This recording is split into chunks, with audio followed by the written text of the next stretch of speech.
इस मूवी के स्टार्ट में हम देखते हैं एक प्रिंस को जिसने अपने पैलेस को काफी खूबसूरत बनाकर रखा हुआ था। वो अपने पैलेस में खूबसूरत लड़कियों को बड़ी बड़ी दावतें दिया करता था। एक रात बहुत तेज तूफान आ जाता है। उस तूफान से बचने के लिए एक गरीब बूढ़ी औरत प्रिंस के महल में आ जाती है। अब ऑब्वियसली वो औरत बूढ़ी थी, इसीलिए शक्ल सूरत से प्यारी नहीं थी। अब वो बूढ़ी औरत प्रिंस के ऑनर में उसे रोज फ्लावर गिफ्ट देती है। प्रिंस सोचता है कि इस बूढ़ी औरत की हालत खराब है, वो एक बूढ़ी औरत है और उसकी शक्ल सूरत भी प्यारी नहीं है, इसीलिए वो उस बूढ़ी औरत का मजाक बनाता है, हंसने लगता है और उस बूढ़ी औरत की इंसल्ट करते हुए प्रिंस ने उसके फ्लावर को फेंक दिया। वो बूढ़ी औरत प्रिंस को काफी समझाती है कि खूबसूरती कभी भी इंसान के चेहरे पर नहीं होती बल्कि वो इंसान के दिल में पाई जाती है, लेकिन प्रिंस उसकी कोई बात सुनने को तैयार ही नहीं था और देखते ही देखते वो बूढ़ी औरत एक खूबसूरत लेडी में बदल गई। असल में वो बूढ़ी औरत एक जादूगरनी थी जो कि किसी बूढ़ी औरत का रूप लेकर प्रिंस के पास आई थी ताकि वो प्रिंस को आजमा सके। वो जादूगरनी समझ गई थी कि प्रिंस के दिल में प्यार नाम की कोई चीज है ही नहीं, इसीलिए वो प्रिंस को अपने मैजिक से जानवर यानी बीस्ट बना देती है। प्रिंस उस जादूगरनी से काफी रिक्वेस्ट करता है कि वो ऐसा ना करे, लेकिन वो उसकी एक नहीं सुनती। जादूगरनी के इस मैजिक की वजह से सब लोग आहिस्ता आहिस्ता प्रिंस को भूलने लगे। यहाँ पर हम ये जान पाते हैं कि उस जादूगरनी ने प्रिंस को जो फ्लावर दिया था वो कोई आम फ्लावर नहीं था बल्कि मैजिकल फ्लावर था, जादुई फूल था वो। और फ्लावर एक्सेप्ट ना करने पर उस जादूगरनी ने प्रिंस को ये कर्ज दे दिया और ये कर्ज तभी खत्म होगा जब प्रिंस को उस फ्लावर की आखिरी पेटल यानी पंखुड़ी गिरने से पहले किसी से प्यार हो जाए और वो भी प्रिंस से प्यार करे।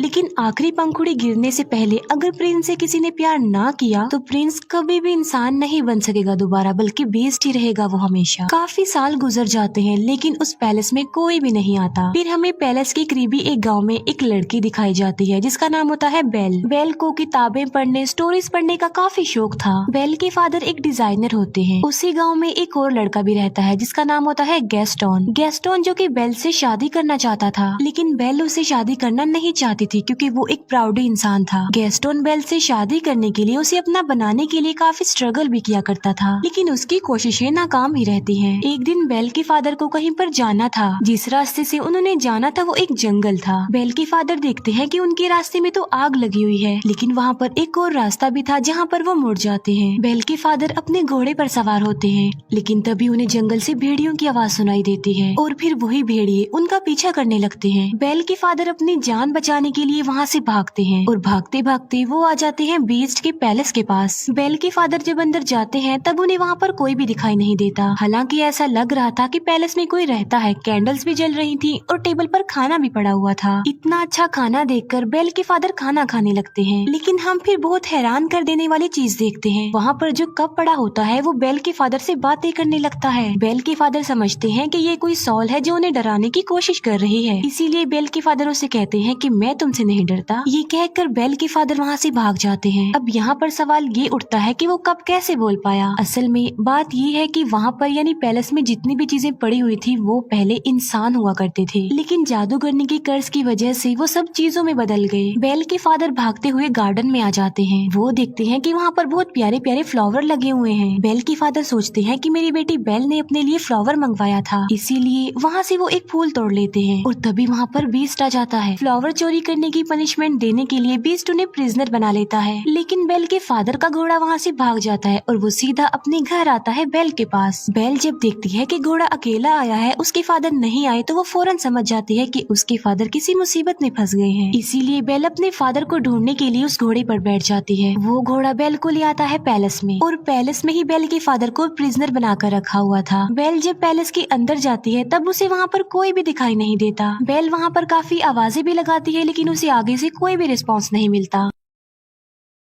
बेल वहाँ पर आवाजें सुन पा रही थी, लेकिन उसे वहाँ पर कोई भी नजर नहीं आ रहा था। बेल उस जगह पर पहुँच जाती है जहाँ पर उसके फादर को कैद करके रखा गया था, प्रिजनर बनाकर। बेल के फादर उसे बताते हैं कि ये सारा महल जिंदा है, इसीलिए जितना जल्दी हो सके तुम यहाँ से भाग जाओ। कहीं ऐसा ना हो कि वो तुम्हें देख ले। मैंने तुम्हारे लिए फ्लावर तोड़ा था और उसने मुझे पनिशमेंट देने के लिए यहाँ पर कैद कर दिया। लेकिन बेल के वहाँ से निकलने से पहले ही बीस्ट वहाँ पर आ जाता है। बेल उसे देखकर काफी डर जाती है, घबरा जाती है, क्योंकि जाहिर सी बात है वो बीस्ट था तो काफी खतरनाक खतरनाक लग रहा था और काफी डरावना भी। लेकिन बेल बीस्ट को ये बात शो होने नहीं देती कि वो उसे डर रही है। बेल कहती है कि मैं अपने फादर से मिलना चाहती हूँ, लेकिन बीस्ट ऐसा नहीं चाहता था कि वो अपने फादर से मिले। बेल बीस्ट को कहती है कि तुम कितनी जालिम इंसान हो, एक छोटी सी गलती के लिए तुम इतनी बड़ी सजा दे रहे हो। उन्होंने सिर्फ एक फ्लावर ही तो तोड़ा है और ऐसा करने के लिए मैंने ही उन्हें कहा था, इसीलिए मैं हर सूरत अपने फादर से मिलूंगी। बीस्ट उसे बताता है कि अगर ये दरवाजा एक बार खुल गया और उसके बाद बंद हो गया तो ये दोबारा कभी भी नहीं खुल पाएगा। ये कहते ही बीस्ट डोर को ओपन कर देता है। बेल अंदर जाती है और अपने फादर से मिलती है, लेकिन वो अपने फादर को बाहर की तरफ पुश कर देती है और इसके बाद दरवाजा बंद कर देती है। अब बीस्ट के अकॉर्डिंग वो दरवाजा दोबारा नहीं खुल पाएगा, इसीलिए वो बेल के फादर को अंदर नहीं डाल सकता। बेल की फादर की जगह पर अब खुद बेल वहाँ पर कैद हो गई थी। इसके बाद बीस्ट बेल के फादर को वहाँ से ले जाकर आजाद कर देता है, उसे छोड़ देता है। अब बेल वहाँ पर कैद हो जाती है, लेकिन जब बीस्ट वहाँ पर नहीं होता तब एक घड़ी और एक कैंडल स्टैंड बेल के पास आते हैं। ये चीजें इंसान थी, लेकिन कर्ज की वजह से घड़ी और कैंडल स्टैंड में चेंज हो गई हैं। लेकिन ये इंसानों की तरह ही सब कुछ कर सकते हैं, सुन सकते हैं, बोल सकते हैं, चल भी सकते हैं। वो दरवाजा खोल देते हैं और बेल को कहते हैं कि तुम हमारे साथ साथ आओ। वो बेल को कहते हैं कि हम तुम्हें रहने के लिए एक अलग रूम देंगे, क्योंकि वो समझ गए थे कि बेल ही वो लड़की हो सकती है जो उन्हें इस कर्ज से आजाद करवाएगी। वो बेल को रहने के लिए एक रूम देते हैं। जब इस बात का बीस्ट को पता चलता है तो उसे काफी गुस्सा आता है, इसीलिए वो घड़ी और कैंडल स्टैंड को डांटता है और उन पर गुस्सा करता है, जिस पर वो दोनों कहते हैं कि शायद ये ही वो लड़की है जो हमें इस कर्ज से आजाद करवाएगी। तुम्हें उसके करीब जाना चाहिए, उसे इम्प्रेस करना चाहिए और उसे प्यार भी करना चाहिए। वो बीस्ट को मशवरा देते हैं कि तुम बेल के पास जाओ और उसे अपने साथ खाने के लिए इनवाइट करो। ये बात सुनकर बीस्ट को उन पर गुस्सा आता है। वो उनसे कहता है कि क्या तुम पागल हो गए हो कि मैं एक चोर की बेटी को खाने के लिए इनवाइट करूं, उसके साथ खाना खाऊं? ऐसा कभी भी पॉसिबल नहीं हो सकता। लेकिन जब उसके सारे लोग उसे काफी इंसिस्ट करते हैं तो वो इस बात के लिए मान जाता है, क्योंकि उन सबके कर्ज होने की रीजन कोई और नहीं बल्कि बीस्ट है। बीस्ट बेल के पास जाता है। वो बेल को कहता है कि तुम मेरे साथ खाना खाओगी, लेकिन इसे तुम कोई रिक्वेस्ट मत समझना। बेल उसे कहती है कि तुम क्या पागल हो? पहले तुमने मेरे फादर को प्रिजनर बनाया, फिर मुझे कैद कर लिया और अब मेरे साथ खाना खाना चाहते हो। बीस्ट दरवाजे को जोर जोर से पीटता है और कहता है कि जो भी हो जाए तुम तो मेरे साथ खाना खाओगी। बेल कहती है कि चाहे मैं भूखी मर जाऊं, लेकिन मैं तुम्हारे साथ खाना नहीं खाऊंगी। जिस पर बीस्ट कहता है कि चलो ठीक है, मैं तुम्हारी ये ख्वाहिश भी पूरी कर देता हूँ, तुम्हें भूखा ही मारूंगा। अब तुम्हें कोई भी खाना नहीं देगा और तुम भूखी ही मरोगी। बेल फिर भी दरवाजा नहीं खोलती और वो वहाँ से चला जाता है। जिस अंदाज से बेल ने बीस्ट को जवाब दिया था, उसे देखकर वहाँ सभी कर्ज चीजें लाइक कैंडल स्टैंड, घड़ी, पिर्च, कप, उन सबको ये कंफर्म हो जाता है कि बेल ही वो लड़की है जो उन्हें कर्ज से निजात दिलाएगी। फिर हम देखते हैं बीस्ट को, जो कि उसी रोज फ्लावर के पास जाता है। बीस्ट देखता है कि उस फ्लावर की बहुत सारी पंखुड़ियां गिरकर टूट गई हैं। ये वही रोज फ्लावर था जिसकी खत्म होने के बाद बीस्ट हमेशा के लिए जानवर ही रहेगा और पैलेस की जितनी भी कर्ज चीजें हैं वो सारी ऐसे ही रहेंगी, हमेशा के लिए बेजान बन जाएंगी। वो फ्लावर पर बहुत ही थोड़ी पंखुड़ियां रह गई हैं और वो भी बहुत जल्द गिर जाएंगी। फिर हम देखते हैं बेल के फादर को, जो कि वापस अपने गांव में आ चुके थे। वो सब लोगों को बता रहे होते हैं कि मेरी बेटी की जान खतरे में है। जंगल के पास एक पैलेस है और वहाँ पर एक बीस्ट रहता है और वहीं पर मेरी बेटी फंस गई है। लेकिन कोई भी उनकी इस बात पर बिलीव करने को तैयार नहीं था, बल्कि वो सिर्फ इस बात को कहानी ही समझ रहे थे।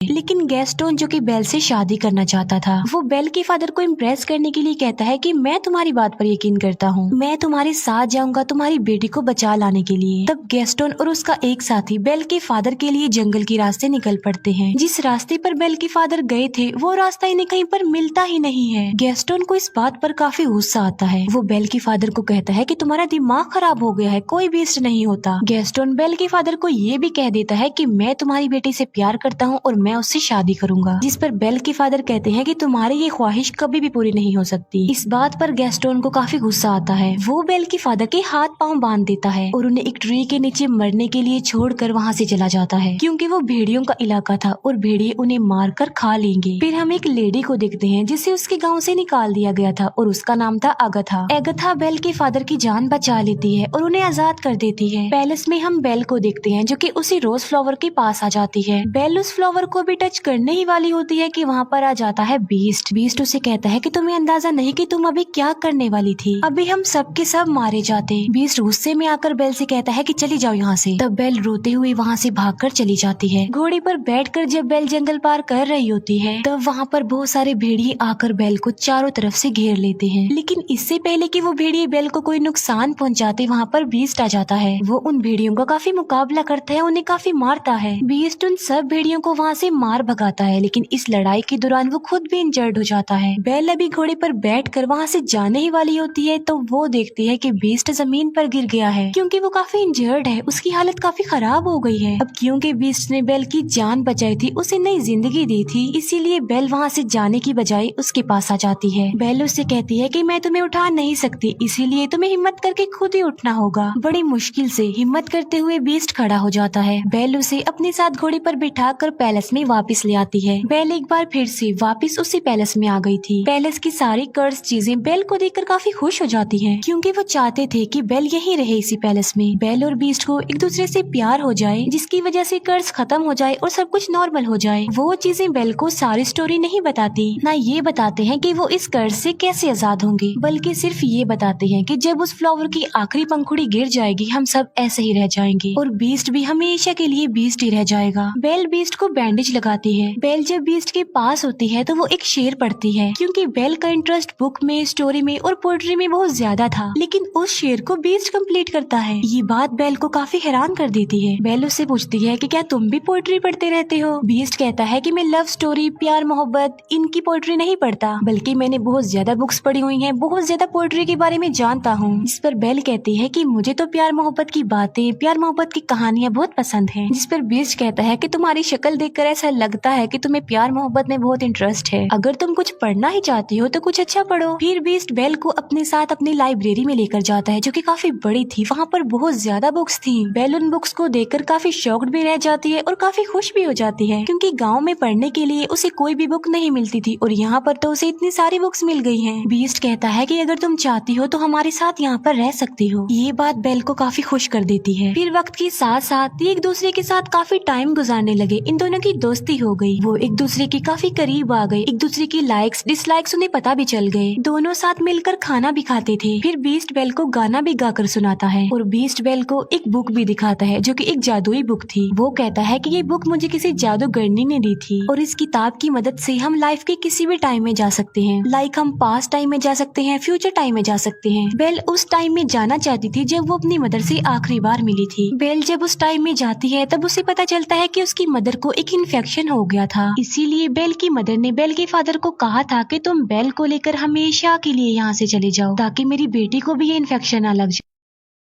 ये जानने के बाद बेल काफी दुखी हो जाती है, क्योंकि बेल ये बात नहीं जानती थी। फिर ये प्रेजेंट टाइम में वापस आ जाते हैं। कैंडल स्टैंड बीस्ट को कहता है कि तुम्हें बेल से अपने प्यार का इजहार कर देना चाहिए। बीस्ट कहता है कि वो कभी भी मुझसे प्यार नहीं करेगी, लेकिन कैंडल स्टैंड बीस्ट को काफी मनाने की कोशिश करता है और बीस्ट के सारे साथी यानी वो सारी चीजें बीस्ट को इस बात के लिए एग्री कर लेती है। वो पहले बीस्ट को तैयार करती है और बाद में वो बेल को भी तैयार कर देती है। बेल को डांस करना काफी पसंद था, इसीलिए वो दोनों डांस करने वाले होते हैं। हम देखते हैं कि बेल के फादर वापस अपने गांव में आ गए हैं। वो सबको बताते हैं कि गैस्टोन ने उन्हें जंगल में बांधकर छोड़ दिया था ताकि भेड़िए आकर उन्हें खा लें। वहीं बेल के फादर के साथ अगथा भी होती है, लेकिन गैस्टोन इस बात पर एग्री नहीं करता, बल्कि वो मुकर जाता है। वो कहता है कि ये झूठ बोल रहा है, इसके ऊपर शैतान आ गया है और ये पागल हो गया है। साथ साथ वो कहता है कि अगथा की गवाही कोई इम्पोर्टेंस नहीं रखती, क्योंकि ये तो पहले ही गाँव से निकली हुई है। यहाँ पर गैस्टोन का साथी भी झूठ बोल देता है। वो कहता है कि गैस्टोन जो भी कह रहा है बिल्कुल ठीक कह रहा है। इसीलिए सब गांव वाले गैस्टोन की बातों पर बिलीव कर लेते हैं और सब लोग ये समझने लगते हैं कि बेल के फादर का मेंटल बैलेंस खराब हो गया है। साथ साथ उनके ऊपर कोई शैतानी साया भी है, इसी वजह से वो बेल के फादर को पकड़ लेते हैं। फिर हम देखते हैं पैलेस में, जहाँ पर बीस्ट और बेल डांस कर रहे थे और वो डांस को काफी इंजॉय कर रहे थे। उन्हें काफी अच्छा फील हो रहा था। बीस्ट बेल को कहता है कि मैं इन फीलिंग्स को काफी अच्छा फील कर रहा हूँ, मैं तो इन्हें जैसे भूल ही गया था। बेल कहती है कि मुझे मेरे फादर ने डांस करना सिखाया। बीस्ट उससे पूछता है कि क्या तुम अपने फादर को मिस करती हो? जिस पर बेल कहती है जी हाँ, मैं अपने फादर को बहुत मिस करती हूँ। बीस्ट के पास एक जादुई मिरर होता है, जिसकी मदद से वो हर उस पर्सन को देख सकते हैं जिन्हें वो देखना चाहते हैं, और उस मिरर में वो बेल को उसके फादर को दिखाता है। बेल देखती है कि गांव वालों ने उसके फादर को प्रिजनर बनाया हुआ है, बांधा हुआ है। ये देखकर बेल काफी अपसेट हो जाती है, जिस पर बीस्ट कहता है कि तुम्हारे फादर को तुम्हारी जरूरत है, तुम्हें उनके पास जाना चाहिए। साथ साथ बीस्ट बेल को वो जादुई मिरर भी दे देता है और कहता है जब कभी तुम्हें मेरी याद आए तो मेरी इस बदसूरत शक्ल को इस मिरर में देख लेना। इसके बाद बेल अपने फादर को बचाने के लिए वहाँ से निकल जाती है और अब बीस्ट पैलेस में अकेला रह गया था। बीस्ट बेल को काफी मिस कर रहा था क्योंकि उसे बेल से प्यार हो गया था, लेकिन अब तो वो उससे काफी दूर जा चुकी थी। अब क्योंकि बेल चली गई थी तो उनका कर्ज ऐसा ही रहेगा और वो हमेशा ऐसे ही बने रहेंगे। इस बात को लेकर बीस्ट और उसके बाकी साथी काफी अपसेट हो जाते हैं। बेल अपने गाँव में पहुँच जाती है और वो देखती है कि उसके फादर को सब लोगों ने प्रिजनर बनाया हुआ है। बेल सबको बताती है कि मेरे फादर जो कह रहे थे वो बिल्कुल सच था। जंगल में एक पैलेस है और वहाँ पर एक बीस्ट रहता है, एक जानवर है वहाँ पर। लेकिन गाँव वाले बेल की बातों पर भी यकीन नहीं कर रहे थे। तब वो उस जादुई मिरर में सब लोगों को बीस्ट दिखाती है। बीस्ट को उस मिरर में देखकर सब लोग काफी हैरान रह जाते हैं। बेल उन सबसे कहती है कि वो खतरनाक नहीं है, तुम्हें डरने की कोई जरूरत नहीं है, बल्कि वो दिल का बहुत ज्यादा अच्छा है और वो किसी का नुकसान नहीं चाहता और ना ही वो कभी किसी को नुकसान पहुंचाता है। गैस्टोन को ये बातें सुनकर रियलाइज हो जाता है कि बेल अब उस बीस्ट को प्यार करने लगी है। इसी वजह से गैस्टोन जेलस हो जाता है, इसीलिए वो सबको भड़काने की कोशिश करता है कि उस बीस्ट ने बेल पर ब्लैक मैजिक कर दिया है, तभी तो ये ऐसा बोल रही है। वो कहता है कि बेल को भी इसके फादर के साथ ही प्रिजनर बना दो। बाद में वो सब गाँव वालों को उकसाता है कि हमें मिलकर उस पैलेस में जाना चाहिए और उस बीस्ट को जान से मार डालना चाहिए, वरना वो इस गाँव में आ जाएगा और हम सबको मार डालेगा, हमारे पूरे गाँव को खत्म कर देगा। वो गाँव वाले उसकी बातों में आ जाते हैं और पूरा गाँव पैलेस की तरफ चल पड़ता है। जब गाँव वाले बीस्ट को मारने के लिए पैलेस में आते हैं तब बीस्ट के सारे साथी यानी वो चीजें उन लोगों पर अटैक कर देती हैं। गाँव वालों को कुछ भी समझ नहीं आती कि ये क्या हो रहा है, क्योंकि वो कोई इंसान तो नहीं थे बल्कि बेजान चीजें थी। फिर हम देखते हैं गैस्टोन को जो बीस्ट के पास पहुंच चुका था, लेकिन बीस्ट काफी उदास होता है क्योंकि बेल की जाने के बाद उसे कुछ भी अच्छा फील नहीं हो रहा था। वो बेल को काफी मिस कर रहा था।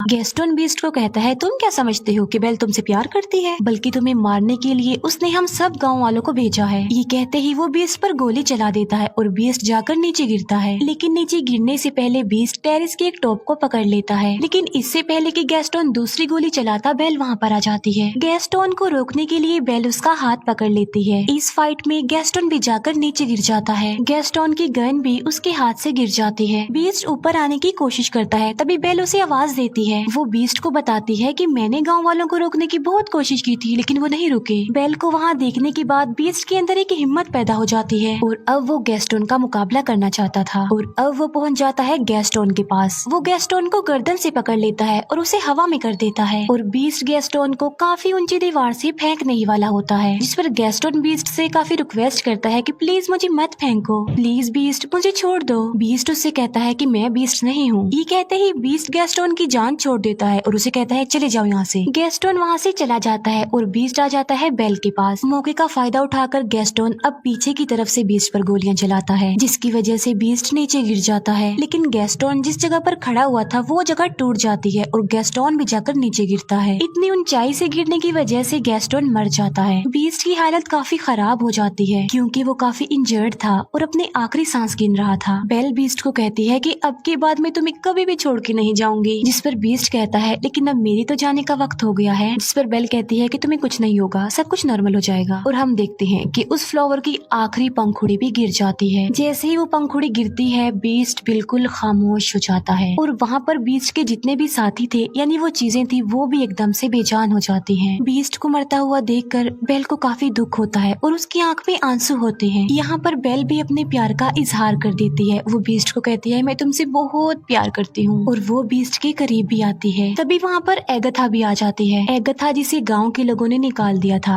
असल में बात ये नहीं थी बल्कि वो जादूगरनी कोई और नहीं बल्कि एगथा थी। वो देखती है कि बीस्ट को किसी से प्यार हो गया है और वो लड़की भी अब बीस्ट से प्यार करती है, यानी अब वो कर्ज खत्म हो गया है। और देखते ही देखते बीस्ट के चारों तरफ रोशनी ही रोशनी चमक उठती है और बीस्ट अब एक खूबसूरत प्रिंस में चेंज हो जाता है। ये देखकर बेल काफी खुश हो जाती है। वो दोनों एक दूसरे को देखकर काफी खुश होते हैं, एक दूसरे के पास आते हैं और एक दूसरे को गले से लगा लेते हैं। और पैलेस की जितनी भी कर्ज चीजें थी अब वो इंसान बन गई थी, यानी अपने असली रूप में आ चुकी थी। सब लोग काफी खुश हो जाते हैं। बेल और बीस्ट पैलेस में सब लोगों के बीच में डांस कर रहे होते हैं और इसी के साथ ही इस मूवी की हैप्पी एंडिंग हो जाती है। Thank you for watching.